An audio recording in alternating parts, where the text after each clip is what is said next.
علیکم ورحمۃ اللہ وبرکاتہ.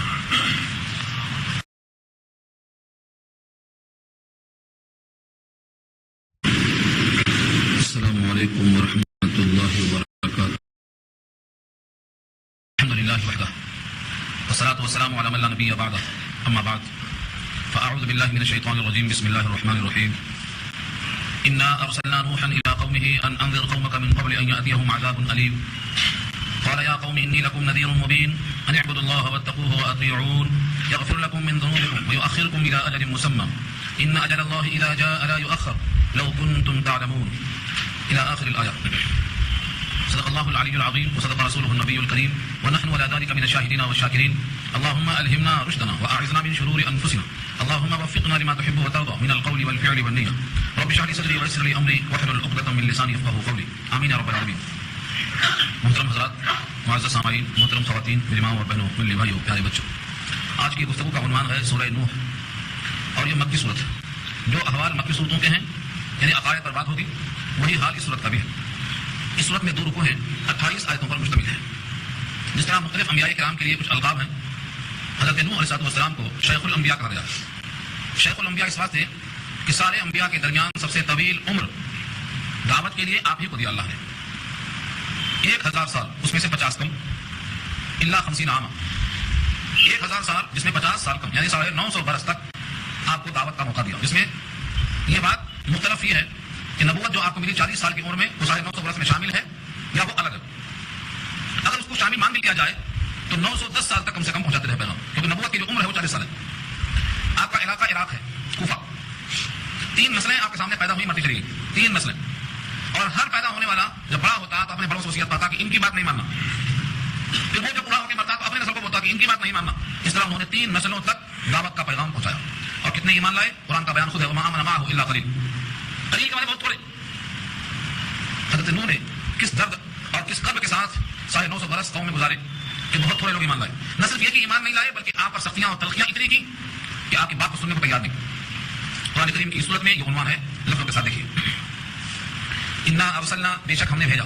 یہ انا میں جو نون مشددہ ہے الف کے ساتھ، انا بے شک ہم نے یعنی اللہ نے. اس سے اشارہ یہ ہے کہ جب اللہ نے بھیجا تو اللہ کے بھیجے ہوئے ہی کو پیغمبر کہا جاتا ہے. یہ ثبوت ہے اس کا. انا ارسلنا، بے شک ہم نے بھیجا نوحا، نوح کو، الی قومہ، ان کی قوم کی طرف.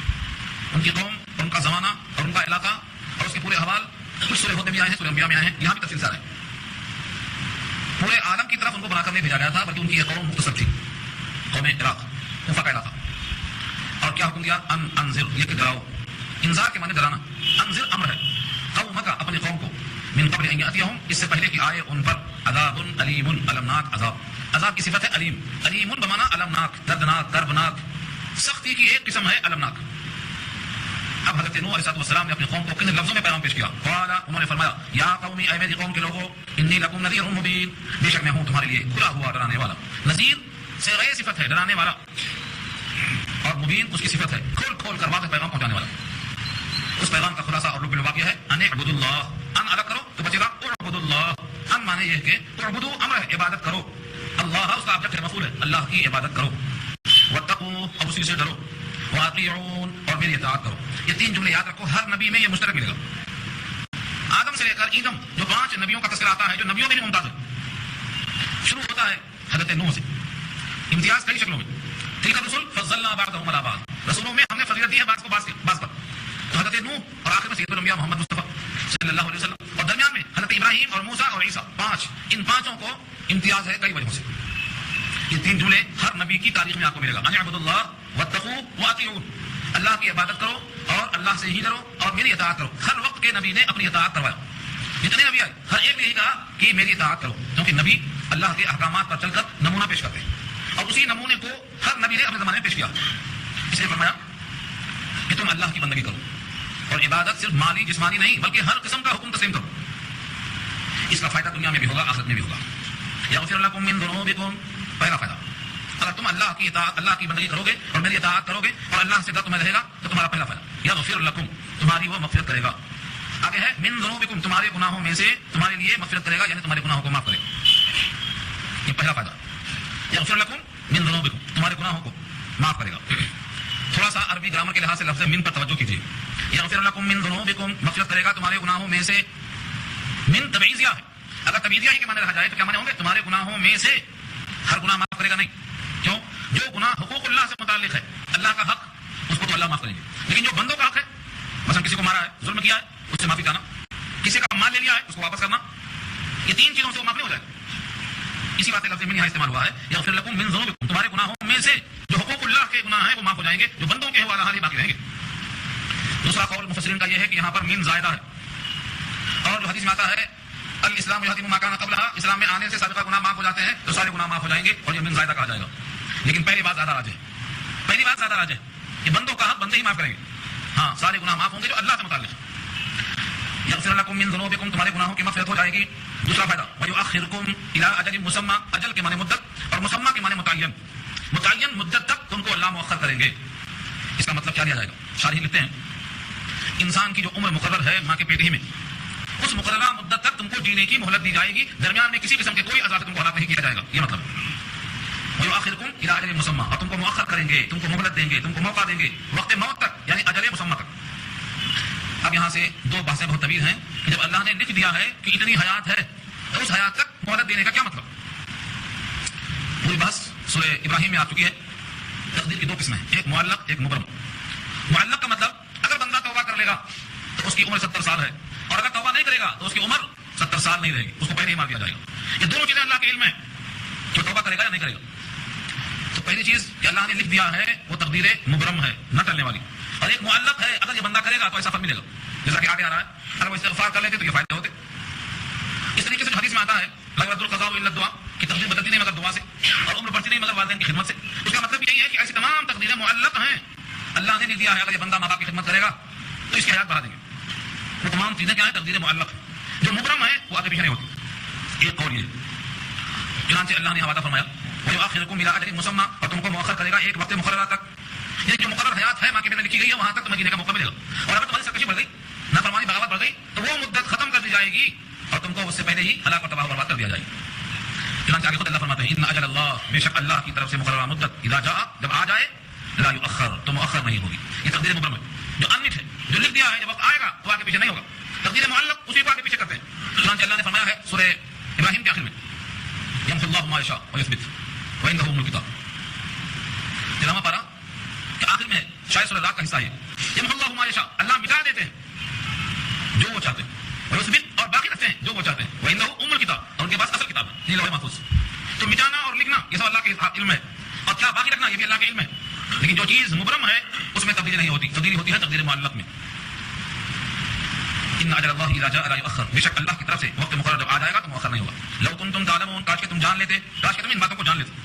یہ پیغام کس نے دیا؟ حضرت نوح نے دیا اپنی قوم کو.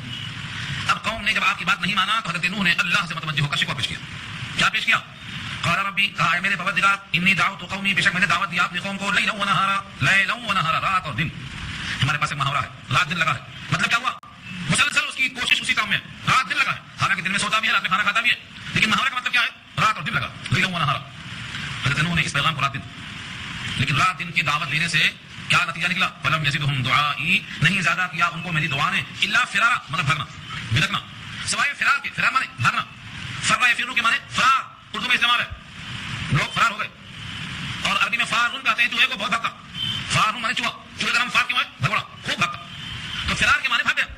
اتنا میری دعا نے ان کا کام کیا، اس کے باوجود ان کا حال کیا تھا؟ فرار فرار فرار. اور صرف فرار نہیں تھا، وَإِنِّي كُلَّمَا دَعَوْتُهُمْ، اور بے شک جب میں نے ان کو دعوت دی، وَإِنِّي، اور بے شک میں نے، کلما، جب جب، کلما کا ترجمہ یہ جب جب، 2 بار ترجمہ کرنا اس کا. پورے قرآن کریم میں جہاں بھی کلما آئے اس کا ترجمہ 2 کریں، جب جب. کلما دعوتهم، جب جب میں نے ان کو دعوت دیا. کیوں دعوت دیا؟ لِتَغْفِرَ لَهُمْ، تاکہ آپ ان کی مغفرت کر دیں. جعلوا اصابعهم، تو انہوں نے کر دیا اپنی انگلیاں، اصابع جمع ہے اسبوع کی، انگلیوں کے پور کہاں کر دیے؟ فی آذانہم، اپنے اپنے کانوں میں. پوری انگلی آتی نہیں، انگلی کا پور جاتا، یہ مبالغہ ہے. اپنے کانوں میں اپنے انگلیوں کو ڈال لیا انہوں نے، حالانکہ انگلی کا صرف پور جاتا.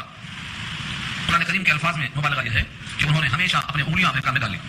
واستغشوا ثيابهم، اور اوڑھ لیا اپنا کپڑا، یعنی اپنے چہرے کو چھپا لیا. واستغشوا ثيابهم، کیوں ایسا کیا؟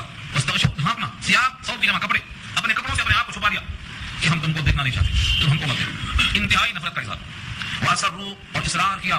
واستكبروا، اور تکبر کیا. استکبارا، خوب تکبر کرنا، یعنی حد درجے میں تکبر کا اظہار کیا. اب دیکھیں گے آپ ہر جگہ آپ کو ملے گا استکبارا، استکبارا، اس کے بعد جہارا، اس کے بعد اتوارا، مدوارا، غفارا، یہ سب اطناب قرآن کریم ان کے لفظوں میں آپ محسوس کریں گے فن بدی کے اعتبار سے بڑی بڑی ندرت ہے، مگر وہ اس طرح لگ رہا ہے پورے الفاظ اتنے بامانہ ہیں کہ اس سے اچھا لفظ نہیں، پھر وزن سب کا ایک سا، یہ انتخاب ہے، یہ انسان کے بس کی بات نہیں ہے، پھر یہ نظم نہیں ہے، نثر ہے۔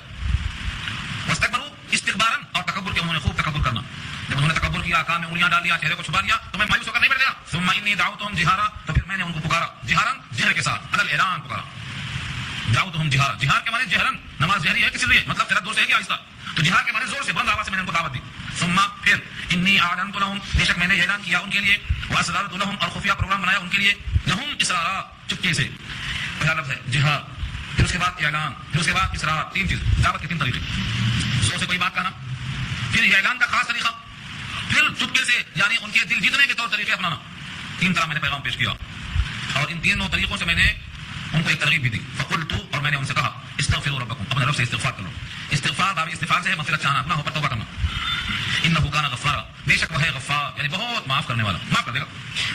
اس مغفرت کا اور تمہارے استغفار کا یہ فائدہ ہوگا دنیا میں، یرسل السماء علیکم مدرارا، برسائے گا تم پر پانی، مدرار کے معنی کثرت کے ساتھ، خوب پانی برسائے گا، ان سب میں مبالغہ ہے، دیکھو غفارہ میں خوب مغفرت ہے اور مدرارہ میں خوب بارش ہے، مبالغہ چل رہا، تم استغفار کریں گے تو تم پر بارش کی کثرت ہوگی، کیوں جب بندہ گناہ کی توبہ کر لیتا ہے، نادم ہو جاتا ہے، تو اللہ پانی برساتے ہیں، یہاں سے معلوم ہو، اس سے بہت سے قصے، وَيُمْدِدْكُمْ بِأَمْوَالٍ وَبَنِينَ، اور بڑھائیں گے، یمددکم تمہاری مدد کریں گے، یعنی بڑھائیں گے، بِأَمْوَال مال کے ذریعے، وَبَنِينَ بیٹوں کے ذریعے، استغفار ایک کام ہے، اس پر کیا کریں گے، بارش میں کثرت دیں گے، مال میں فراوانی دیں گے، اولاد بھی خوب عطا فرمائیں گے، وَيَجْعَلْ لَكُمْ جَنَّاتٍ، اور بنائیں گے تمہارے لیے باغات، وَيَجْعَلْ لَكُمْ أَنْهَارًا، انہارا نہروں کی جمع ہے، تمہارے لیے باغات بھی ہوں گی، نہریں بھی ہوں گی، ایک عمل پر اتنا زیادہ، اسی لیے کوئی پوچھتا ہے آپ سے بارش نہیں ہوتی کیا کروں، تو استغفار کرو، بیٹے نہیں ہوتے کیا کروں، تو استغفار کرو، مال میں برکت نہیں تو استغفار کرو، باغات میں نہروں میں قلت کا احساس ہے تو استغفار کرو، ان تمام مرض کا علاج ہے استغفار کرو، استغفار کریں گے تو سب اللہ عطا فرمائیں گے۔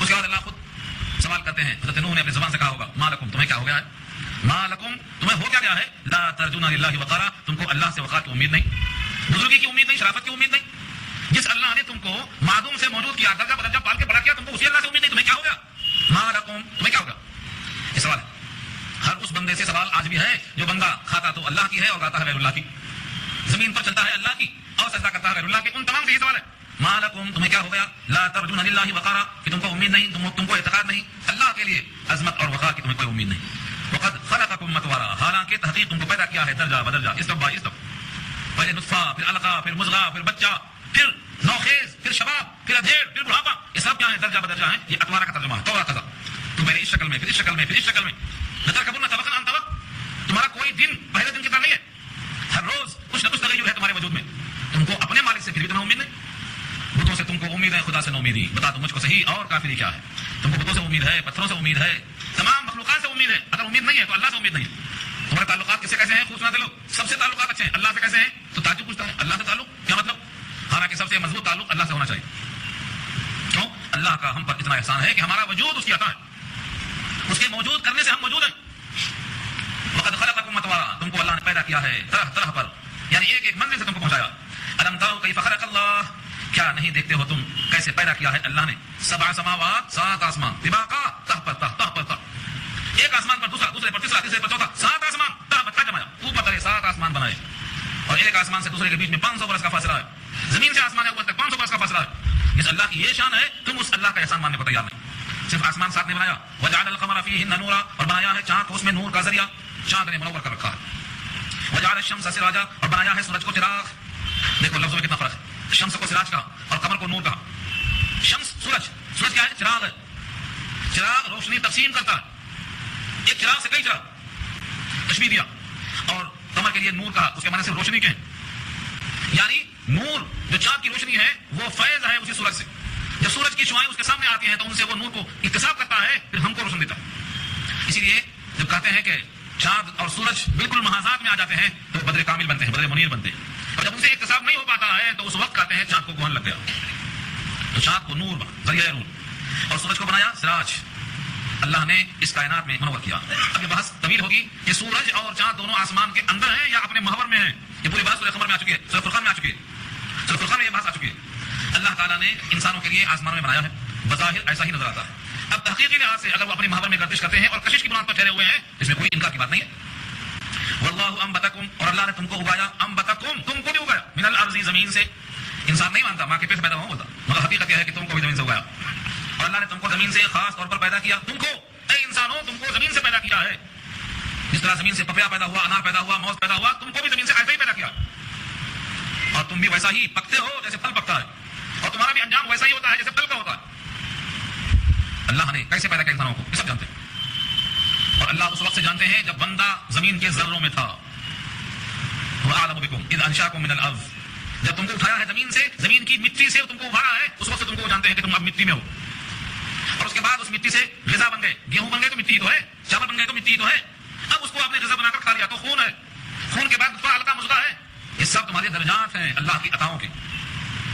وَأَنشَأَكُم مِّنَ الْأَرْضِ وَأَعْلَمُ بِكُمْ إِذْ أَنشَأَكُم مِّنَ الْأَرْضِ وَإِذْ أَنتُمْ أَجِنَّةٌ فِي بُطُونِ أُمَّهَاتِكُمْ, اور جب تم ماؤں کے پیٹ میں تھے اس وقت تمہیں جانتے ہیں.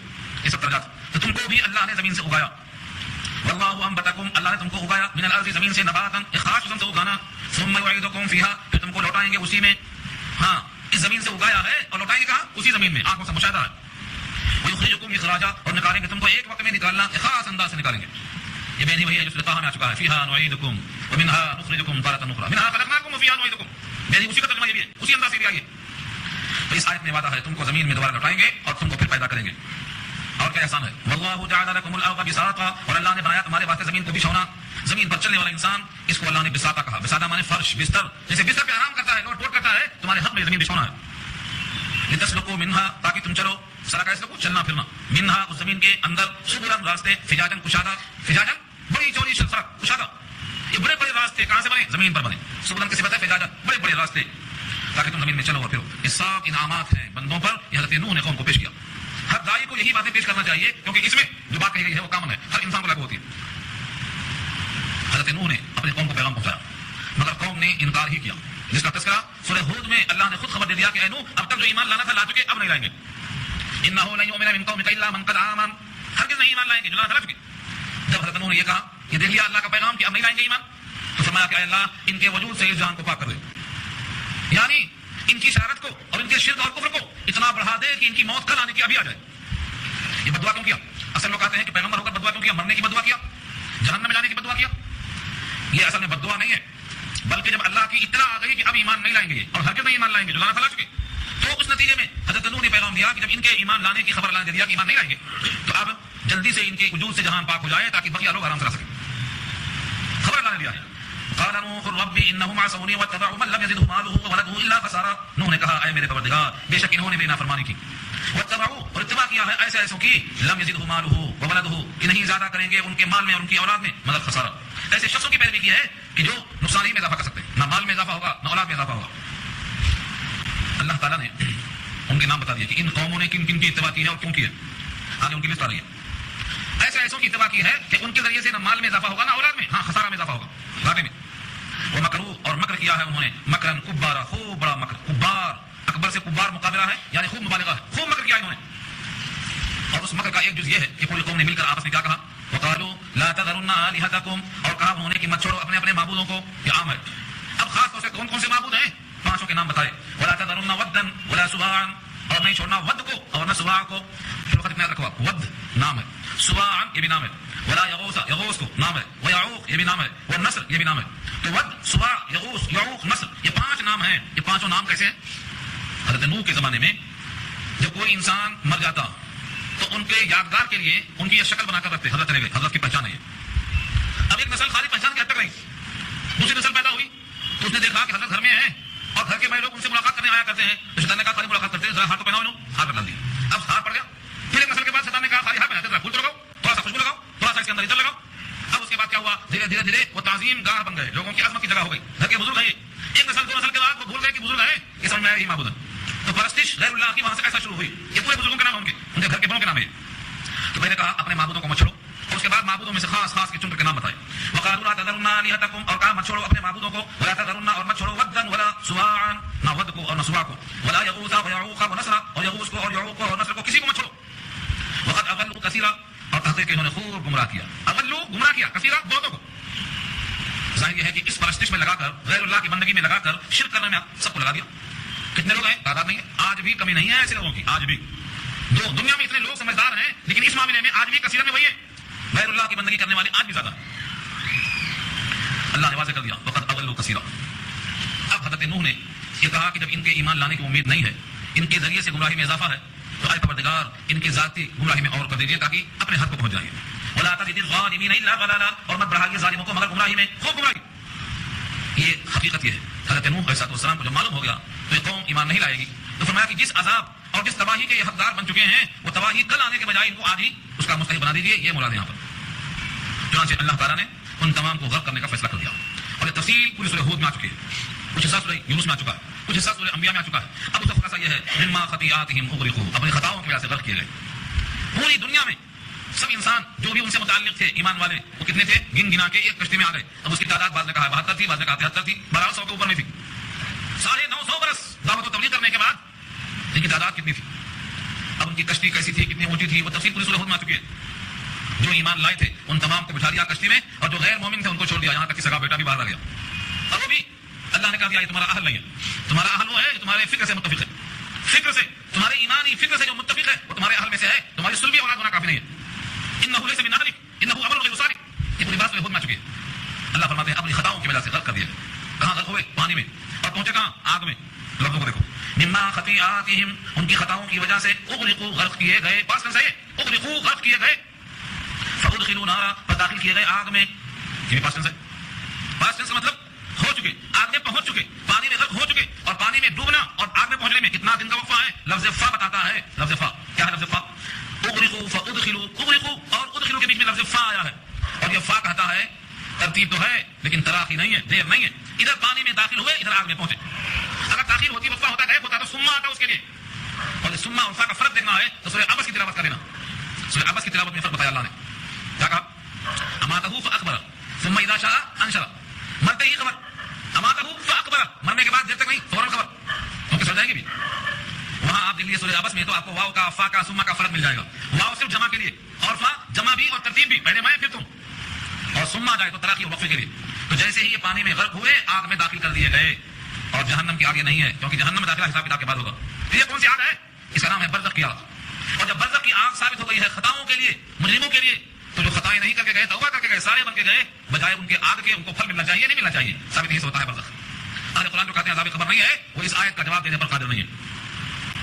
اس آیت کا جواب قیامت تک دینے پر قادر نہیں ہے. وہ کہتے ہیں یہ خالق، یہ صرف نوح کی قوم کے لیے ہے. اور جب دوسری آیت پیش کرتے ہیں سورہ مومن کی، النار یعرضون علیہا غدوا وعشیا، آگ صبح شام پیش کی جاتی ہے ان کے اوپر، تو کہتے ہیں یہ آل فرعون کے لیے، آل فرعون کے لیے بھی ہے، نوح کی قوم کے لیے بھی ہے. تو صرف دونوں کیا تصدیق ہے کہ دو کے لیے، باقی واسطے نہیں ہے.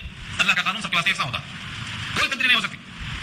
تو یہ پیغام دیا ہے کہ یہ دونوں کے دونوں کا حال ہے، سب کے واسطے ایسا ہی ہے. ہر مومن کو قبر میں یعنی برزخ میں راحت ملتی ہے، اور ہر کافر کو خطاؤں پر سزا ملتی ہے. جب بدعملی پر سزا ہو رہی ہے تو شرک اور کفر پر سزا ملے گی. چنانچہ امام بخاری نے ایک باب قائم کیا، باب اثبات عذاب القبر، عذاب قبر کے ثابت کرنے کا بیان.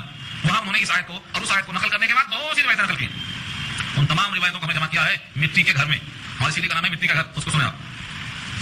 مما خطیئاتہم اغرقوا فادخلوا نارا، ان کی خطاؤں کی وجہ سے ان کا انجام یہ ہوا کہ غرق کیے گئے، پس داخل کیے گئے آگ میں. فلم یجدوا لهم من دون اللہ انصارا، اور نہیں پایا انہوں نے، لم یجدوا لهم، ان کے لیے نہیں پایا انہوں نے، من دون اللہ، اللہ کے مقابل، انصارا، ناصر کی جمع انصار ہے، نصرت کرنے والے، مدد کرنے والے. بلکہ کون مدد کرتا؟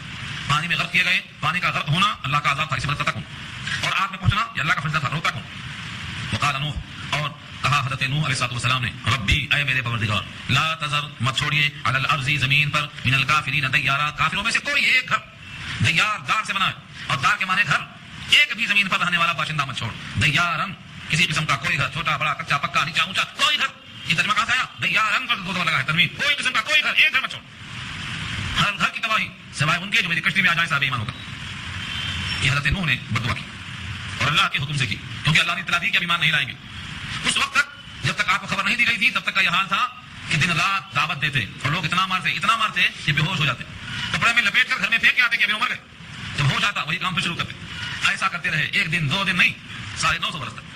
جب اللہ کا پیغام آ گیا کہ اب ان سے امید مت رکھو ایمان لانے کی، تب یہ بددعا ہے، رب لا تذر علی الارض من الکافرین دیارا، اے پروردگار زمین پر ایک کو بھی مت چھوڑ.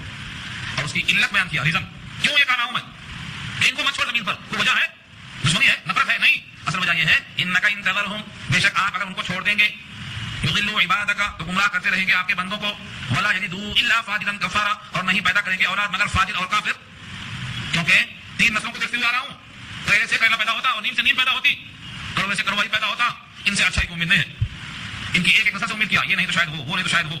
لیکن یہ ایسے فاسق اور فاجر ہیں کہ ان کا نطفہ ایسا بن چکا ہے کہ ان سے کافر ہی کافر پیدا ہوں گے.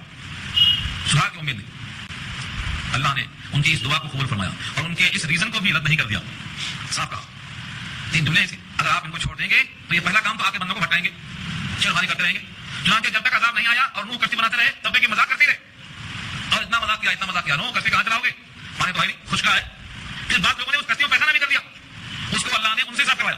تو سیدھی بات سورہ ہود میں دیکھو, یہاں لانا مشکل ہے. پوری بات پوری قوم کو اللہ تعالیٰ نے ایسا خارش مسلط کر دیا کہ سب اسی میں گھوٹا دے کے اس کو دھل کے نہاتے, اس میں پوری کشتی کو صاف کرنا پڑا. مذاق ہوتے ہیں لوگوں نے. اسی واسطے انہوں نے اگر زندہ رہیں گے تو آپ کے بندوں کو بھٹکائیں گے. ولا یلدو اور اولاد پیدا ہوگی تو کیسی ہوگی؟ فاجرن. فجر کے معنی اپنی خواہش کو پوری کرنے والے. فجر کو فجر کیوں کہتے؟ وہ نکلنے والا نکل کے رہتا ہے چادر پھاڑ کے, رات کی چادر پھاڑ کے صبح طلوع ہو جاتی ہے. تو فاجر کو فاجر سے واسطے کہتے ہیں کہ شریعت کی چادر پھاڑ کے اپنی خواہش پوری کرتا ہے, اس لیے فاجر. اور فجر کے معنی بہا پڑنا. دریا کو بھی اسی واسطے کہتے ہیں فجر الانہار, دریا پانی چل پڑتا ہے. بچہ ہے تو باہر جاتا, بڈھا ہے تو باہر جاتا. فجر جاری ہونا. تو فاجر پیدا کریں گے اور کفار کافر پیدا کریں گے. لہذا اب انہوں نے دعا بھی کی, دعا ان کے لیے اور دعا اپنوں کے لیے. رب اغفر لی ولوالدی, اے میرے پروردگار میری مغفرت فرما. رب اغفر لی, پہلے اپنے لیے. پیغمبر ہو کر بھی پہلے اپنے لیے مغفرت چاہتے ہیں جبکہ پیغمبر معصوم ہوتا ہے. اس سے ثابت ہوا ہے کہ کوئی اپنے کو مستثنا قرار نہ دے. جب بھی کسی کے حق میں دعا کرے تو پہلے اپنی فکر ضرور کرے. یہ نہ سمجھے کہ مجھ کو تو دعا کی ضرورت نہیں ہے, میں تو بہت نیکیاں کرتا ہوں, میں تو اتنے چلے لگایا ہوں کہ اب مجھے ضرورت نہیں دعا کرنے کی. یہ فکر نہیں کرنا. حضرت نوح سے بڑا کوئی نہیں ہو جائے گا. سب سے بڑے داعی کون ہے؟ حضرت نوح. ہر دعوت دینے والے کی مدت دعوت ان کے مقابلے میں 0 ہے. 950 برس, جبکہ لوگوں کی عمر 100 سال کے اندر ہوتی ہے. اتنا زیادہ دعوت دینے والا کون ہوگا؟ لیکن سب سے پہلے اپنی مغفرت کی فکر لگی ہے جب تک مغفرت ہو نہ جائے. اور یا تو یہ کہا جائے کہ تعلیم امت کے لیے ہے کہ جب نبی دعا مانگتا ہے مغفرت کی تو امت کو بدرجہ اولا مانگنا چاہیے. دونوں صورتوں میں ہمیں اپنے واسطے دعا کرنا چاہیے. اسی واسطے آپ جنازے کی دعا پڑھتے ہیں, پیارے کیا پڑھتے ہیں؟ اللہم اغفر لحینا ومیتنا. کھڑے ہیں میت کے لیے, اس کا نمبر 2 پیارا ہے نا. پہلے اپنا, ہم ہمارے ساتھی جتنے کھڑے ہیں زندہ یہ بھی مغفرت کے محتاج ہیں. اس کے بعد مردے کا ذکر. اللہم اغفر لحینا ومیتنا وشاہدنا وغائبنا. سب نمبر مارگ یہ ہوا کہ اپنی فکر, اپنے ساتھیوں کی فکر ہمیشہ دعاؤں کی شکل میں ہونا چاہیے. فرمایا رب اغفر لی, اے میرے پروردگار مغفرت فرما میری. ولوالدی, اور میرے والدین کی. یہ پتہ نہیں کہ حضرت نوح کے والدین مومن تھے یا نہیں تھے, اس وقت تک دعا کرنا ہر ایک کے حق میں درست تھا یا نہیں تھا. یہ تو بعد میں معلوم ہوا کہ مومن کو دعا کرنے کا حق صرف مومن کے لیے ہے. اگر ماں باپ مشرک ہیں تو ان کے حق میں دعا نہیں کر سکتا, جیسا کہ ابراہیم نے دعا کیا اپنے باپ کے لیے. لیکن جب معلوم ہوگا کہ مشرک کے حق میں دعا نہیں کی جا سکتی ہے تو آپ نے اس سے برا کا اعلان کر دیا, میں بری ہوں. فلما تبین له انه عدو لله تبرأ منه, قرآن کا اعلان ہے. تو یہاں پر صاف صاف صریح موجود ہے کہ میرے ماں باپ کی مغفرت فرما. تو 2 حق سے خالی نہیں, یا تو دونوں مومن تھے ان کے حق میں دعا کیا, اور یا تو ان کے حق میں مومن ہونے کی دعا ہے یہ, یعنی ایسی توفیق دیجیے کہ وہ مومن ہو جائیں اور اس ایمان کے بعد ان کی مغفرت ہو جائے. وہ توفیق ایمان کی دعا ہے ایمانوں میں 2 شکلیں ہیں. وَلِمَنْ دَخَلَ بَيْتِيَ مُؤْمِنًا, اور جو داخل ہو میرے گھر میں بحالت ایمان. پہلے خاص دعا ہوئی, اب اس کے بعد عمومی. جو بھی میرے گھر میں ایمان لے کر آ جائے وہ میرا ہے, میرا ہے, اب اس کی مغفرت فرما. وَلِلْمُؤْمِنِينَ وَالْمُؤْمِنَاتِ, اور عام مومن مرد اور عام مومن عورتیں, ان سب کی مغفرت فرما. وَلَا تَزِدِ الظَّالِمِينَ إِلَّا تَبَارًا, اور مت ظالمین کو زیادہ کر مگر ہلاکت. تبارہ کے معنی ہلاکت. جب ظالمین کی ہلاکت میں اضافہ ہوگا تو یہ بھی ایک دعا کا جز ہے. اسی لیے عالمگیر عذاب آیا. بعض کہتے ہیں صرف اسی خطے تک آیا, اور بعض کہتے ہیں سارے عالم پر محیط ہوا, اور اس کی طویل بحثیں. اس آیت میں یہ معلوم ہوا کہ دعا کرنا مفید ہے. آپ نے دیکھا انہوں نے دعا کیا اپنے مغفرت کے لیے بھی, اور ماں باپ کے لیے بھی, اور اپنے ساتھیوں کے لیے بھی جو ایمان والے ان کے ساتھ گھر میں داخل ہوئے ان کے لیے, اور عام مومن مردوں عورتوں کے لیے. اس کا مطلب یہ ہوا کہ جب مومن کسی کے حق میں دعا کرتا ہے تو وہ مفید ہوتی ہے, اس کو فائدہ پہنچتا ہے, کیونکہ پھر ابس انبیاء نہیں کرتے. انبیاء کا کوئی کام حکمت سے خارج نہیں ہوتا. لہذا جب انبیاء اپنے ساتھیوں کے حق میں دعا مغفرت کرتے ہیں تو ہم کو بھی اپنے ساتھیوں کے واسطے دعا کرنا چاہیے. آج کیا ماحول ہے, ہم اپنے لیے بھی دعا نہیں کر پاتے. یہ بہت بڑی خرابی ہے. جس بندے کو دعا کرنا آ گیا اس بندے کو حد آ گئی. ہر نبی نے دعائیں کی ہیں, چاہے وہ نبی سلیمان جیسے بادشاہ گزرے ہوں, لیکن دعاؤں سے ان کی کوئی صبح اور کوئی شام خالی نظر نہیں آتی. ہمیشہ وہ دعاؤں میں رہتے ہیں. اس لیے دعا کرنا سب سے بڑی عبادت ہے. اب جو کہتے ہیں دعا مخ العبادت, دعا عبادت کا مغز ہے, تو لوگ سمجھتے ہیں کہ نماز کے بعد کریں گے تو مغز ہے, باقی مغز نہیں ہے. دعا ہمیشہ مغز ہے. نماز کے پہلے ہو, نماز کے اندر ہو, نماز کے بعد میں ہو, رات میں تہجد میں ہو, تنہائی میں خلوت میں ہو, دعا بہرحال مغز ہے عبادت کا. دعا کے معنی ہی آتے ہیں تذلل کرنا. جس طرح مانگنے والا فقیر اپنے کو عاجز سمجھتا ہے, ساری کائنات کی ہدایت کے واسطے دعا کرتے رہنا, اور اس کا بڑا فائدہ آپ کو پہنچے گا. آپ کو پہنچے جب کوئی بندہ کسی بندے کے لیے دعائیں مغفرت کرتا ہے, یا کوئی دعائیں رحمت کرتا ہے, یا کوئی دعا کرتا ہے, دعائیں صحت کرتا ہے, دعائیں شفا کرتا ہے, دعائیں عافیت کرتا ہے, تو ایک فرشتہ آواز دے کر کہتا ہے ولا کا مسلک, ولا کا مسلک, ولا کا مسلک. اے اللہ فلاں کو ٹھیک کر دے, بیمار ہے, تو فرشتہ کہتا ہے اللہ اس کو بھی ٹھیک کر دے. ہم دوسروں کے لیے کرتے ہیں اور فرشتہ ہمارے لیے کرتا ہے. ایک فرشتہ ولا کا مسلک بولتا رہتا ہے. جب ساری دنیا کے واسطے ہم بھائی کی دعا کریں گے تو یہ فرشتہ کرتا ہے اے اللہ اس کو بھی بھلائی عطا فرما. ہماری دعا شاید قبول نہ ہو, لیکن فرشتے کی دعا یقیناً قبول ہوتی ہے. اس لیے ہماری دعا دوسروں کے حق میں ہو سکتا ہے قبول ہو سکتا ہے قبول نہ ہو, لیکن ہمارے حق میں فرشتے کی دعا یقیناً قبول ہوتی ہے, تو نقد فائدہ ہمارا ہوا. اسی لیے ہمیشہ دعا دوسروں کے واسطے ضرور کرنا چاہیے. جب ہم دوسروں کے لیے دعا کرتے رہیں گے تو ہم ایک دوسرے کی دعا کے ذریعے سے اپنا فائدہ اٹھاتے رہیں گے. یہ سکھایا حضرت نوح نے. تو اس وقت کا پیغام اور خلاصہ کیا نکلا دعوت میں زندگی لگا دینا، جیسا حضرت نے لگا زندگی لگا دینا، کوئی ایمان لائے یا نہ لائے داعی کا اجر محفوظ۔ دعوت میں کبھی مایوس نہ ہو جب تک قطعی حجت نہ مل جائے، قطعی دلیل نہ مل جائے۔ دعوت دینے میں ہر طریقہ اپنایا جائے، چپکے سے بھی، آہستہ سے بھی، اعلان سے بھی، اور تنہائیوں میں ملاقات سے بھی، جو شکلیں ہیں سب دعوت میں اپنایا جائے، اور جو اللہ کی توحید پر اشارہ کرتی ہیں نشانیاں ان کو پیش کیا جائے تاکہ دل میں اللہ کی عظمت آئے، اور جو ان کی خرابیاں ہیں شرک وغیرہ کی ان کی کمزوری کو آشکارا کیا جائے، اور اللہ سے اپنے حق میں بھی دعا کی جائے اور صاحب ایمان کے حق میں دعا کی جائے۔ یہ خلاصہ ہے سورہ نوح کا۔ اللہ تعالیٰ عمل کرنا آسان فرمائے۔ وآخر دعوانا ان الحمد للہ رب العالمین۔ دعا کریں۔